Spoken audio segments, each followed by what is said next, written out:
Good evening. Thank you. Please, thank you. Good evening, everyone. Just a few days ago, a little before 2:30 a.m. in the morning, a man smashed the back windows and broke into the home of the Speaker of the House of Representatives, the third highest ranking official in America. He carried in his backpack zip ties, duct tape, rope, and a hammer. As he told the police, he had come looking for Nancy Pelosi, to take her hostage, to interrogate her, to threaten to break her kneecaps. But she wasn't there. Her husband, my friend Paul Pelosi, was home alone. The assailant tried to take Paul hostage. He woke him up. He wanted to tie him up. The assailant ended up using a hammer to smash Paul's skull. Thankfully, by the grace of God, Paul survived. All this happened after the assault, and it's hard to even say. It's hard to even say. After the assailant entered the home asking, "Where's Nancy? Where's Nancy?" Those are the very same words used by the mob when they stormed the United States Capitol on January the 6th, when they broke windows, kicked in the doors, brutally attacked law enforcement, roamed the corridors, hunting for officials, and erected gallows to hang the former Vice President, Mike Pence. It was an enraged mob that had been whipped up into a frenzy by a president repeating over and over again the big lie that the election of 2020 had been stolen. It's a lie that fueled the dangerous rise in political violence and voter intimidation over the past 2 years. Even before January the 6th, we saw election officials and election workers in a number of states subject to menacing calls, physical threats, even threats to their very lives. In Georgia, for example, the Republican Secretary of State and his family were subjected to death threats because he refused to break the law and give in to the defeated president's demand, just find him 11,780 votes. Just find me 11,780 votes. Election workers like Shay Moss and her mother, Ruby Freeman, were harassed and threatened just because they had the courage to do their job and stand up for the truth, to stand up for our democracy.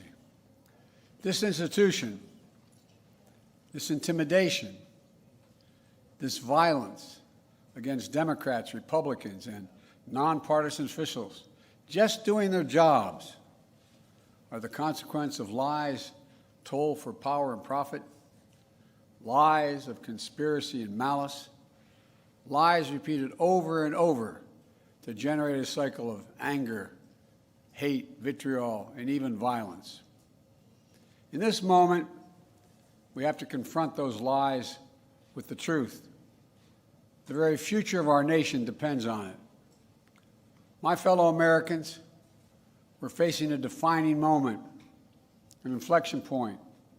We must, with one overwhelming, unified voice, speak as a country and say there's no place for voter intimidation or political violence in America, whether it's directed at Democrats or Republicans. No place, period. No place ever. I speak today near Capitol Hill, near the U.S. Capitol, the citadel of our democracy. I know there's a lot at stake in these midterm elections, from our economy to the safety of our streets, to our personal freedoms, the future of health care, Social Security, Medicare. It's all important. But we'll have our differences. We'll have our difference of opinion. And that's what it's supposed to be. But there's something else at stake. Democracy itself. I'm not the only one who sees it. Recent polls have shown that overwhelming majority of Americans believe our democracy is at risk, that our democracy is under threat. They too see that democracy is on the ballot this year. and they're deeply concerned about it. So today, I appeal to all Americans, regardless of party, to meet this moment of national and generational importance. We must vote, knowing what's at stake and not just the policy of the moment, but institutions that have held us together as we sought a more perfect union are also at stake. We must vote knowing who we have been, what we're at risk of becoming. Look, my fellow Americans, the old expression, freedom is not free. It requires constant vigilance. From the very beginning, nothing has been guaranteed about democracy in America. Every generation has had to defend it, protect it, preserve it, choose it. For that's what democracy is. It's a choice, a decision of the people, by the people, and for the people. The issue couldn't be clearer in my view. We, the people, must decide whether we'll have fair and free elections, and every vote counts. We, the people, must decide whether we're going to sustain a republic where reality is accepted, the law is obeyed, and your vote is truly sacred. We, the people, must decide whether the rule of law will prevail, whether we will allow the dark forces that thirst for power put ahead of the principles that we've long guided us.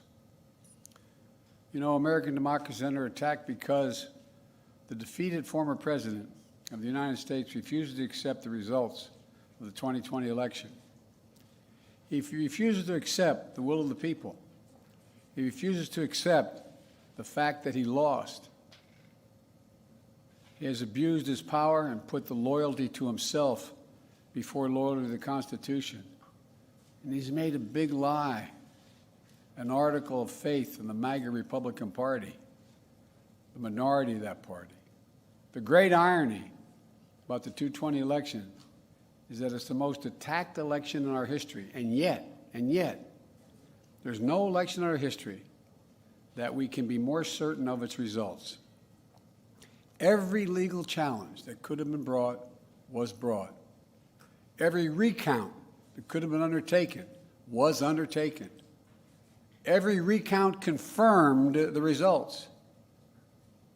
Wherever fact or evidence had been demanded, the big lie has been proven to be just that, a big lie, every single time.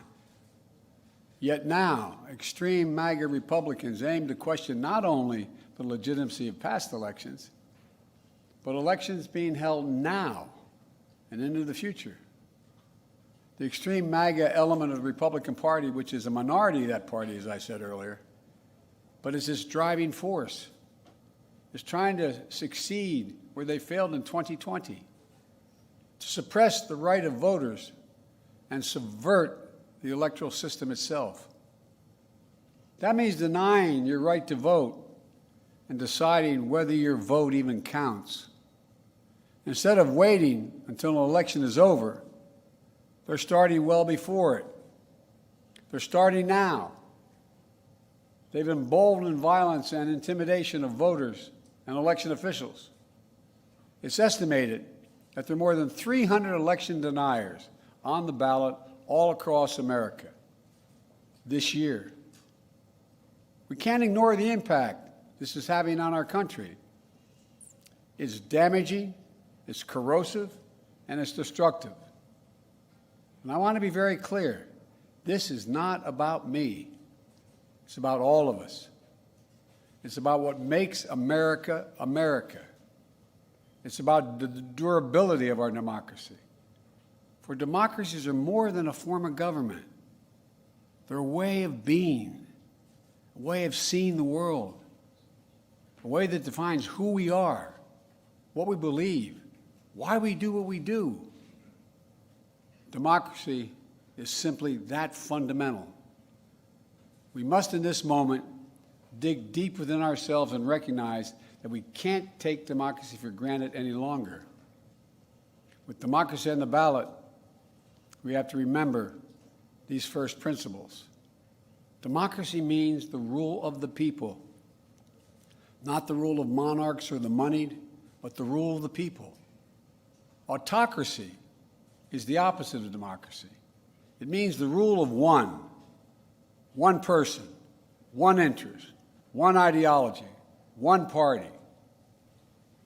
To state the obvious, the lives of billions of people from antiquity till now have been shaped by the battle between these competing forces, between the aspirations of the many and the greed and power of the few, between the people's right for self-determination and the self-seeking autocrat, between the dreams of a democracy and the appetites of an autocracy.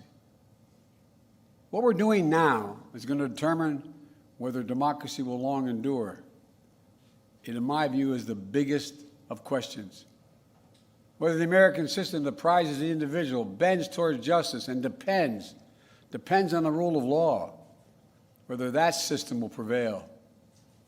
This is the struggle we're now in, a struggle for democracy, a struggle for decency and dignity, a struggle for prosperity and progress, a struggle for the very soul of America itself. Make no mistake, democracy is on the ballot for all of us. We must remember that democracy is a covenant. We need to start looking out for each other again, seeing ourselves as we the people, not as entrenched enemies. This is a choice we can make. Disunion and chaos are not inevitable. There's been anger before in America. There's been division before in America. But we've never given up on the American experiment. We can't do that now. The remarkable thing about American democracy is this: just enough of us, on just enough occasions, have chosen not to dismantle democracy, but to preserve democracy. We must choose that path again. Because democracy is on the ballot, we have to remember that even in our darkest moments, there are fundamental values and beliefs that unite us as Americans. And they must unite us now. What are they? Well, I think first, we believe the vote in America is sacred, to be honored, not denied, respected, not dismissed, counted, not ignored. A vote is not a partisan tool to be counted when it helps your candidates and tossed aside when it doesn't. Second, we must, with an overwhelming voice, stand against political violence and voter intimidation, period. Stand up and speak against it. We don't settle our differences in America with a riot, a mob, or a bullet, or a hammer. We settle them peaceably at the ballot box. We have to be honest with ourselves, though. We have to face this problem. We can't turn away from it. We can't pretend it's just going to solve itself. There's an alarming rise in the number of our people in this country condoning political violence or simply remaining silent, because silence is complicity.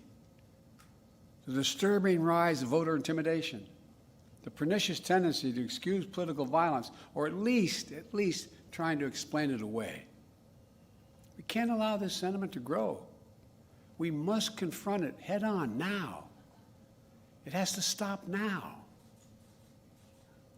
I believe the voices excusing or calling for violence and intimidation are a distinct minority in America, but they're loud and they are determined. We have to be more determined. All of us who reject political violence and voter intimidation, and I believe that's the overwhelming majority of the American people, all of us must unite to make it absolutely clear that violence and intimidation have no place in America. And third, we believe in democracy. That's who we are as Americans. I know it isn't easy. Democracy is imperfect. It always has been. but we're all called to defend it now. History and common sense tell us that liberty, opportunity, and justice thrive in a democracy, not in an autocracy. At our best, America is not a zero-sum society where for you to succeed, someone else has to fail. The promise of America is big enough. It's big enough for everyone to succeed.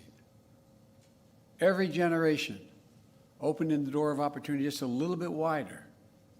Every generation, including those who have been excluded before. We believe we should leave no one behind because each one of us is a child of God. And every person is sacred. If that's true, then every person's rights must be sacred as well. Individual dignity, individual worth, individual determination. That's America. That's democracy. And that's what we have to defend. Look, even as I speak here tonight, 27 million people have already cast their ballot in the midterm elections. Millions more will cast their ballots in the final days leading up to November the 8th. And for the first time, this is the first time since the national election of 2020. Once again, we're seeing record turnout all over the country. And that's good.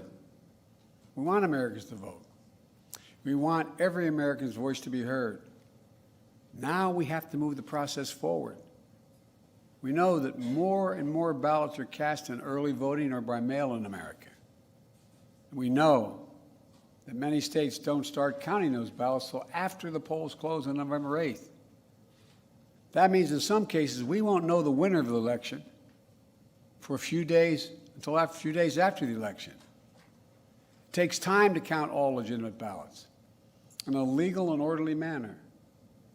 It's always been important for citizens in democracy to be informed and engaged. Now it's important for citizens to be patient as well. That's how it's supposed to work. This is also the first election since the events of January 6th, when the armed, angry mob stormed the U.S. Capitol. I wish I could say the assault on our democracy had ended that day, but I cannot. As I stand here today, there are candidates running for every level of office in America, for governor, Congress, Attorney General, Secretary of State, who won't commit. They will not commit to accepting the results of elections that they're running in. This is a path to chaos in America. It's unprecedented. It's unlawful. And it's un-American. As I've said before, you can't love your country only when you win. This is no ordinary year. So I ask you to think long and hard about the moment we're in. In a typical year, we're often not faced with questions of whether the vote we cast will preserve democracy or put us at risk. But this year we are. This year, I hope you'll make the future of our democracy an important part of your decision to vote and how you vote. I hope you'll ask a simple question of each candidate you might vote for. Will that person accept the legitimate will of the American people, of the people voting in his district or her district? Will that person accept the outcome of the election, win or lose? The answer to that question is vital. And in my opinion, it should be decisive. On the answer to that question hangs the future of the country we love so much and the fate of the democracy that has made so much possible for us. Too many people have sacrificed too much for too many years for us to walk away from the American project and democracy. Because we've enjoyed our freedoms for so long, it's easy to think they'll always be with us no matter what. But that isn't true today. In our bones, we know democracy is at risk. But we also know this. It's within our power, each and every one of us, to preserve our democracy. And I believe we will. I think I know this country. I know we will. You have the power. It's your choice. It's your decision. The fate of the nation, the fate of the soul of America lies where it always does, with the people, in your hands, in your heart, and your ballot. My fellow Americans, we'll meet this moment. We just need to remember who we are. We are the United States of America. There's nothing beyond our capacity if we do it together. May God bless you all. May God protect our troops. May God bless those standing guard over our democracy. Thank you, and Godspeed.